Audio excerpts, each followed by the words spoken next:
Elevator pitch ni tuan-puan jumpa orang dalam lift.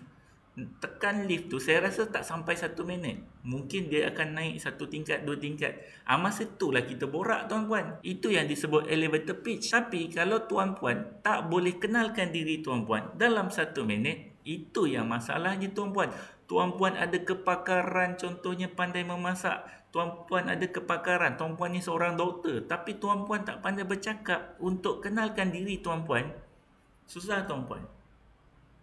Jadi, sebelum kita nak kenalkan diri kita kepada orang lain, yang paling pertama adalah tuan-puan kenalkan diri dulu tuan-puan. Kalau tuan-puan tak kenal diri, macam mana tuan-puan nak kenalkan diri tuan-puan pada orang? Nama saya, bisnes saya buat, jangan tuan-puan. Sebelum tuan-puan nak jumpa orang, tuan-puan dah set dah apa skrip yang aku nak cakap. Supaya tuan-puan tak terkial-kial nak jumpa dengan orang. Pastikan skrip tu pendek. Orang tak nak cakap. Zaman sekarang ni, bila dah zaman TikTok, orang semua tengok video pendek-pendek. Dah tahu dah, video tu dah tahu dah cerita pasal apa. Macam tu juga dengan diri tuan-puan. Bila tuan-puan jumpa orang, tuan-puan nak kena bercakap benda yang pendek-pendek. Jangan lupa like, komen dan share untuk video seterusnya. Penyeng.